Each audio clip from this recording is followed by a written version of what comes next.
So we're talking catch cans. A lot of people ask me on the channel about how do I actually install that catch can. It's quite a neat little place there and everything. So I'll talk you through that. So if you want to know how to install the catch can, we'll quickly go through that with you. The reason that you have the catch can obviously is to catch any oil and vapor in the air so it doesn't go back through into the inlet and is burnt. So it comes, I've got one on the back here. I mean, I've got another video which I'll show when I'm going to put another catch can on here on this side. But normally, if you run it, this catch can is applicable when you're running on the turbos and it's up to boost pressure, up to boost. This one is normally when you're just running along, and when we do the school run and all that sort of stuff, then you usually, this one is one that's more in operation, which is why I've put the catch can in there. Remember, I've got a video on the channel, but this is the possibly crankcase ventilation system.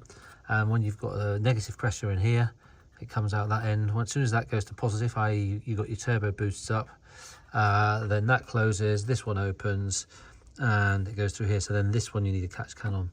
Okay, so before I go to explain to you about actually how I installed that, I'm going to actually empty this one. Now, particularly in winter and in short runs, you get a lot of condensation, a lot of water, and these catch cans fill up really quickly with a mixture of water and oil. Okay, so if you undo your top there, look, if you notice that's actually quite clean, there's no yellow on that because the catch can is doing its job. So let me just show you, well, let's undo that. So basically the way I've installed this one, it's on the little switch here, so you just have to, underneath that, so you just take that plug off. Yeah, you pull your little switch out there, look, and I've got a little bolt there. I'll undo that, and that undoes that bracket there. So let me just undo that, and then that lets that free, and then I can pull that up and unscrew that underneath there. Now this little one here, which I can put a link on the internet, has got a little dipstick. If I look at that dipstick, it's probably going to be almost full. Yeah, it's quite a lot. So what I'm going to do, make sure you do that up tight, because otherwise you could have a leak there. Okay, so let me undo that, and we'll see what's in there. Okay, that's T30. Quickly undo that like that. Okay. There we are. Then that little bracket comes off. There's a screw lead there. So look, I made a little bracket like that. So that fits in like that. And that comes off like that. Now, I need two hands. I can hold the top there and I'll unscrew that off there. Right, it's on a little bit tighter than I thought. I had to use a pair of wrenches to undo that, but let me undo that now. Okay, look, that's absolutely full. Milky solution of water and oil. So I've got my tin there. I'll just pour all my stuff in there and then get rid of it all in one go. So I'm going to pour that in there. All right, so that catch can there, all nice and clean in there. It's quite a volume. That was just oil and water. I mean, then the other side of here, look, you can see there's your little gourds and the dipstick. So basically, that just sucks there, and it basically means that the oil vapor goes there, and it cools and it drops down into here. Okay, so we're now going to fill that up and reinstall. All right, so that's done up tight. Put the bracket back, put the switch back in, and connected that up. So it's quite a neat little unit there. Okay, so I'll give you a link to that on the internet, and there's a little dipstick. That's all tight. Okay, so how do I actually install this? Okay, so normally when you're running this has got a plastic pipe which goes from here, angled down, straight down, around the back of here, into your inlet manifold at the bottom there. Now, the one thing about that plastic is, one, it's corrugated and it's very thin and it's hard to start with, and it gets very, very brittle with all the heat cycles of this engine getting hot, cold.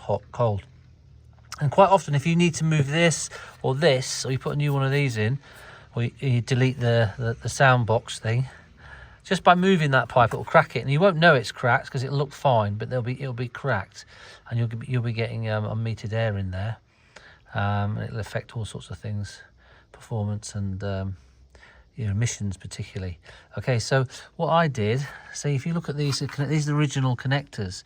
So you can take those connectors off of the plastic pipe with a corrugated pipe on it that's got too hard and brittle, and you can actually separate these two. So this will be the plastic corrugated pipe, and that fits onto this here.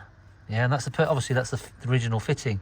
So what you can do is gently cut a line down the old plastic brittle pipe and pull it off of here, and this is then serrated edge there, so that you can then push a bit of pipe on there. So what I've done is I've pushed that bit of pipe over there, over this connector adapter bit, and then I've put another brass bit in there and connected it up to here. Now this pipe needs to be really thick and heavy duty stuff, because there's a huge vacuum in there. When you're ticking over, you'll be shocked at the vacuum that the engine produces, and you don't want it to like all fold up and crump up, because it can collapse on itself. And you run that through inlet of your catch can, and then the outlet then goes out like there and back round down there. Now the way that fits into the manifold is it comes out from that side, so it's really difficult to go from there back around and then into the inlet underneath here. So what I did was I did exactly the same process. I cut the connector bit off of it, and then so it comes out. Then I've put a 90-degree bend on it.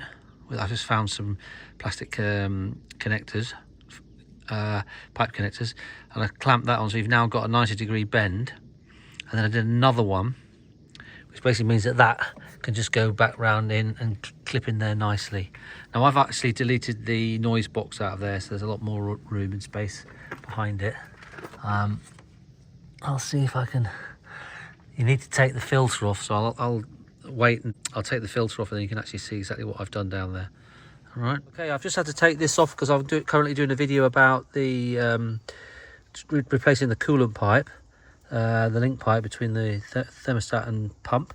So look, that's to show you what I actually did. So I've used the connector from the original plastic corrugated pump, which I took the corrugated bit off. I've then used some tubing there, and then I've actually got some connectors there which I got from the garden centre. So that's a quick release brass connector there, but you can see what that's done is taking it from 90 degrees and then 90 degrees again, and then I've got that one there which goes to the catch can.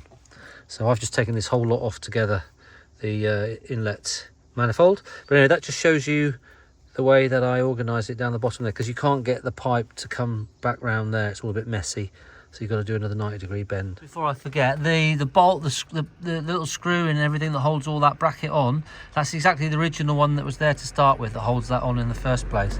So literally all I've made, I bought this, and that comes with the kit anyway. I've just made a little bit of an aluminium L-shaped bracket and screwed that in tight, and then put a hole in it, and that goes in there. So it's actually very, very simple to install that there. The pipe work's a bit more fun, and it's getting off that plastic one, because the cost of just replacing that plastic pipe alone is it's not cheap. It's not a cheap pipe. Now the other thing what I did was I've turned that 180 degrees. So before, that pipe used to go down that way.